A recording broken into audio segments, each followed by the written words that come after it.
ഇനി നമുക്കൊരു അച്ചിങ്ങപ്പയറും ചെമ്മീനും കൂടി ചെറിയൊരു ഉരത്താണ് അച്ചിങ്ങ അരിഞ്ഞെടുക്കാം.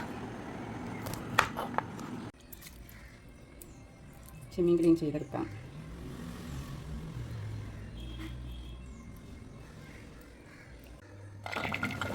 അച്ചിങ്ങയും ചെമ്മീനും പയറിനെ ഉണ്ട് ഞങ്ങൾ അച്ചിങ്ങയെന്ന് പറയണം. കൊച്ചിയിലൊക്കെ അച്ചിങ്ങയെന്നാണ് പറയാറ്. ഇതിൽ വെള്ളം ഒഴിക്കേണ്ട, ചെറിയ തീയിൽ നമുക്ക് അച്ചിങ്ങ പയറും കൂടി ഒന്ന് ആവിയിട്ടെടുക്കാം. ഇതിനാകെ വേണ്ടത് കുറച്ചുള്ളിയും ചെറിയുള്ളി, ഇത്തിരി മഞ്ഞൾപ്പൊടി, ഇടിച്ച മുളകാണ് ഞാൻ ചേർക്കുന്നത് കേട്ടോ. ഇടിക്കണ തല്ലി പൊട്ടിപ്പോയി, അതാണ് ഞാൻ മിക്സിയിൽ അടിച്ചെടുക്കുന്നത്.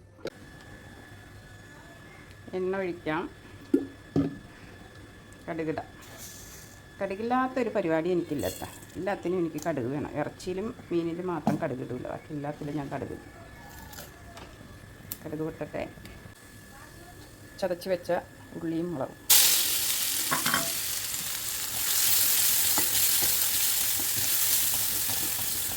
ഇത് നന്നായിട്ട് മൂത്തിട്ടുണ്ട്. ഇതിന് നമുക്ക് വെന്ത അച്ചിങ്ങയിലോട്ട് ഇട്ട് കൊടുക്കാം.